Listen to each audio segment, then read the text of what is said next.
రాష్ట్ర ప్రభుత్వం మండి వైఖరి పెండింగ్ ఉన్న fee amendment scholarship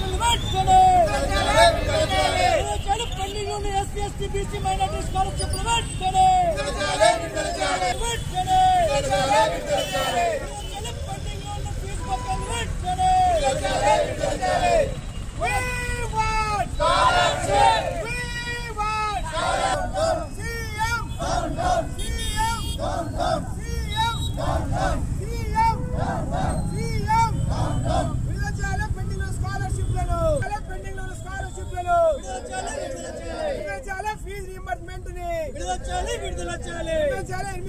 fee reimbursement fee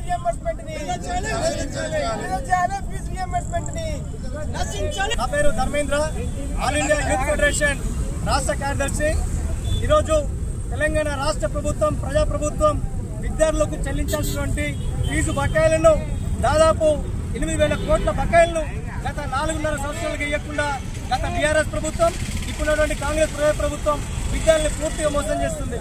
ఎందుకంటే inter, degree, PG, engineering, B Pharmacy లేకపోతే బీటెక్ లేకుంటే అదేవిధంగా అనేక ఫార్మా కోర్సులకు సంబంధించి దాదాపు అనేక లక్షలాది మంది విద్యార్థులకు సంబంధించిన ఫీజుల బకాయిలు చెల్లించకుండా కాలయాపన చేస్తుంది.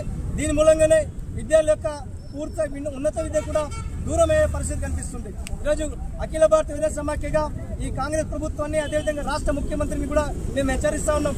మీరు తక్షణమే గత ఎన్నికల హామీలు ఇచ్చినటువంటి ఫీజు బకాయిలు విడుదల చేస్తామని హామీ ఇచ్చారో వాటిని పూర్తిగా నెరవేర్చాలని చెప్పి మేము ఈ సందర్భంగా డిమాండ్ చేస్తున్నాం. అందుకే మీరు కళ్ళుండి కనీసం మాట్లాడేటువంటి పరిస్థితి ఉండి కూడా విద్యార్థులు మోసం చేస్తున్నారు. అందుకే ఈరోజు మీరు ఎట్లాగో విద్యార్థులకు సమాజానికి పూలు పెట్టే విధంగా తయారయ్యారు, మేము కూడా ఆరోపిస్తున్నాం. అందుకే ఈరోజు పూలు పెట్టుకుని ప్రభుత్వానికి వ్యతిరేకంగా మేము ఇట్లాంటి నిరసన కార్యక్రమం చేస్తున్నాం. మీరు తక్షణమే విద్యార్థులకు చెల్లించాలని ఫీజు బకాయిలు విడుదల చేసేంత వరకు కూడా పోరాటాలు కొనసాగిస్తాం. అదేవిధంగా ఈ నెల 10వ తారీఖు నుంచి డిగ్రీ మేనేజ్మెంట్ అసోసియేషన్ అదేవిధంగా ఇంజనీరింగ్ కాలేజ్ సంబంధించిన అసోసియేషన్ కూడా పూర్తిగా కళాశాలల నిరవధిక బంద్కు పిలిపించింది. దానికి ఏవైపు సంపూర్ణ మద్దతు ప్రకటిస్తుంది. మేము ఆ ఉద్యమాల్లో ఆ పోరాటంలో కూడా ఖచ్చితంగా పాల్గొంటాం. రాష్ట్ర ప్రభుత్వం రాష్ట్ర ముఖ్యమంత్రి గారు ఇప్పటికైనా కానీ పూర్తిగా విద్యాశాఖ పట్ల ముఖ్యమంత్రిగా ఉండి కూడా విద్యాశాఖను ఆయన వేద్దాన్ని పెట్టుకోవడం చాలా దుర్మార్గమైన చర్య. తక్షణమే ఈ ఉన్నత విద్యారంగం మీద సమీక్ష నిర్వహించి విడుదల చేయాల్సినటువంటి బకాయిలను ఉపకార వేతనాలను విడుదల చేయాలని చెప్పి మేము ఏవేగా ఈ రాష్ట్ర ప్రభుత్వాన్ని డిమాండ్ చేస్తాము.